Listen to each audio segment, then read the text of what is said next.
Have you ever been at a family gathering and an uncle you dearly love starts confidently lecturing on an incredibly complex topic like vaccines, climate change, or quantum economics based on the research he did on Facebook a few hours prior?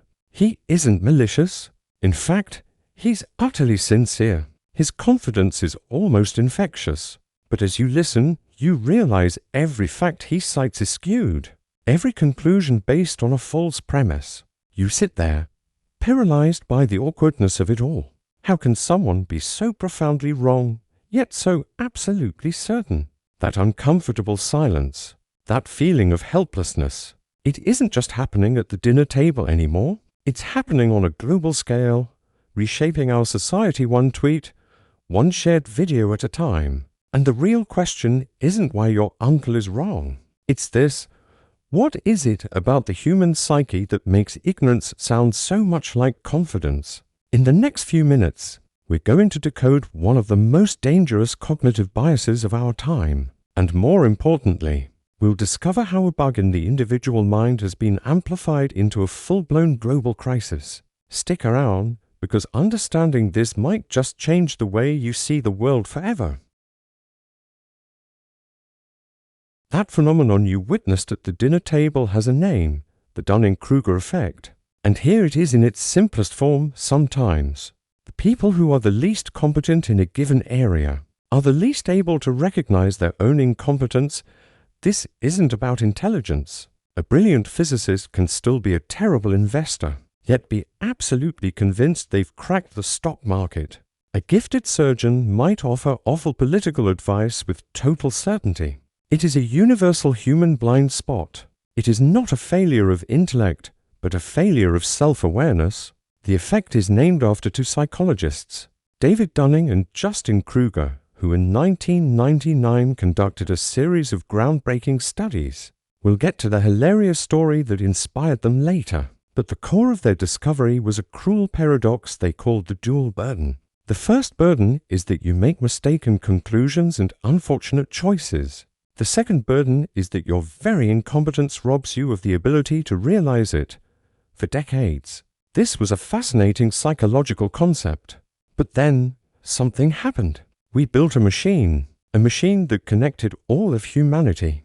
We called it the Internet and social media, and we didn't realize that, in the process, we had accidentally constructed the most powerful incompetence amplifier the world has ever known. We are no longer just talking about individuals suffering from the Dunning-Kruger effect.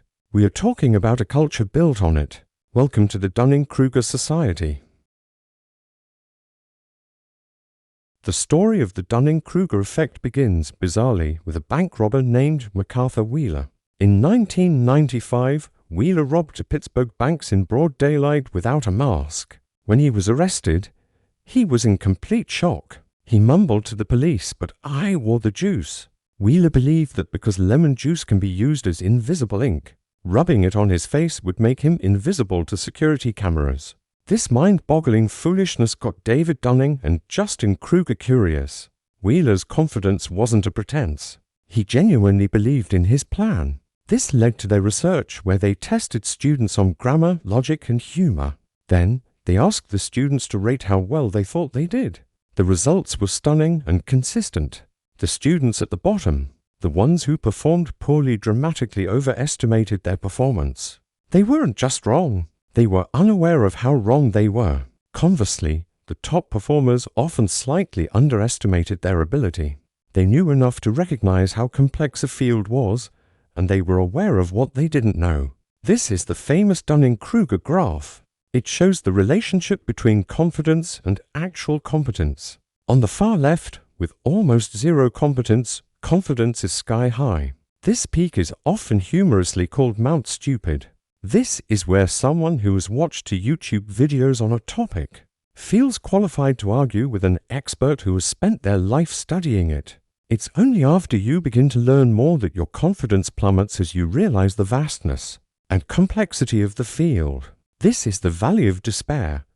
Finally, as you continue to learn and become a true expert, your confidence rises again, but this time it's built on a solid foundation of knowledge.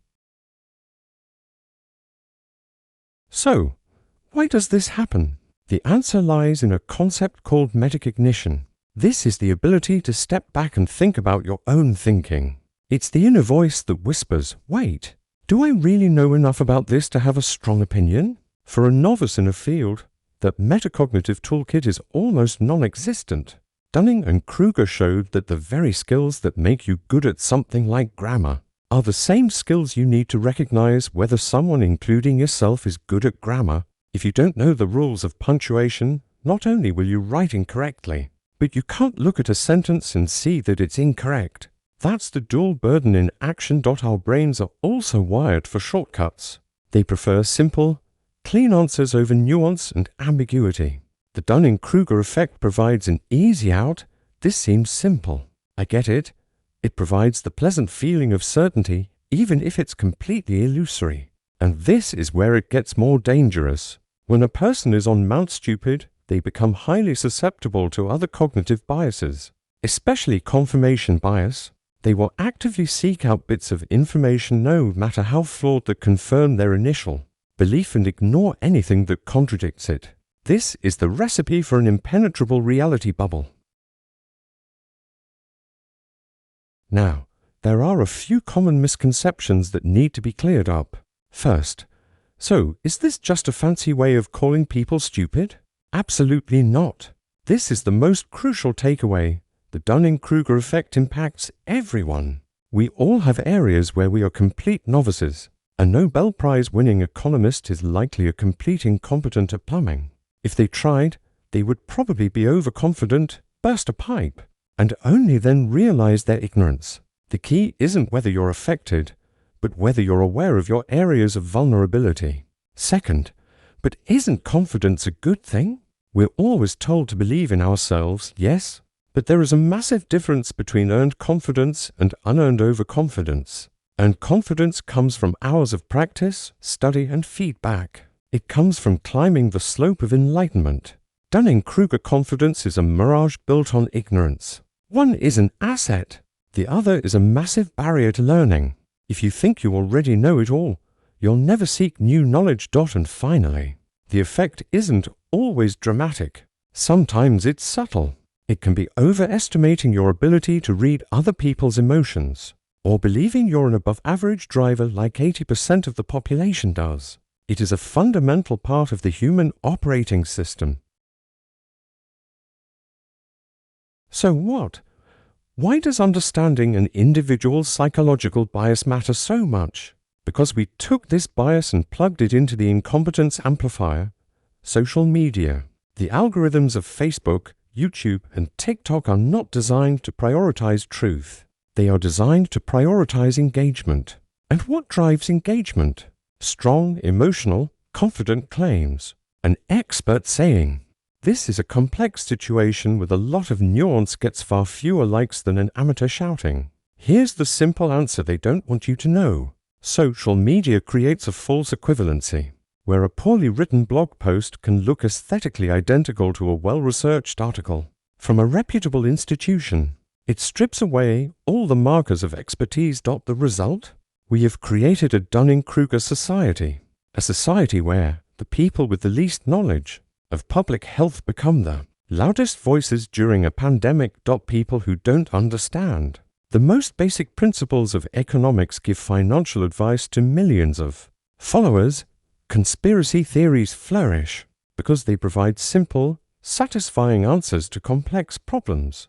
Appealing to those on Mount Stupid, this isn't just about online arguments. It erodes trust in institutions, undermines our ability to solve collective problems like climate change, and endangers public health. It turns civic discourse into a shouting match where the loudest, most confident voice wins. No matter how wrong it is, we are drowning in a sea of information, yet starving for wisdom. So, what do? We can't rewire the human brain, and we can't uninvent the internet, but we can build a mental toolkit to protect ourselves and navigate this world more wisely. This is your blueprint. Strategy 1. Cultivate metacognitive humility. This is the foundation. It begins with a simple exercise. Know your circle. Imagine a circle that represents all the knowledge and skills you have truly put the work into building. Inside that circle is your domain of expertise. You have earned the right to have strong opinions, but be brutally aware of that circle's edge. When a topic falls outside of it, your default approach should be curiosity, not certainty. Replace "I think" with "I've heard, but I'm no expert." What's the expert consensus on this? Admitting "I don't know" is not a sign of weakness. It's a sign of intellectual strength, strategy to become an active information consumer. We often consume information passively, as if we're watching TV. It's time to change that. Adopt the three-source rule. Before you form a strong opinion or share something important, seek confirmation from 3 credible, independent sources, and critically, actively look for the expert consensus. In science, medicine, history, there is almost always a general consensus built over decades of research and debate. Find it. It may not be as exciting as a conspiracy theory, but it's vastly more likely to be true. Strategy 3. Embrace strong opinions, weakly held. This is a concept from Silicon Valley, and it is incredibly powerful. It means this: have the courage to form a hypothesis and act on it, but at the same time, actively seek out evidence that could prove you wrong. Be attached to your goal of finding the truth, but not to one specific opinion. This reframes changing your mind from a failure into a victory. It's a sign that you're learning. Ask yourself this question often: what would it take to change my mind on this? If the answer is nothing, then it's not an opinion. It's dogma, and you've stopped thinking.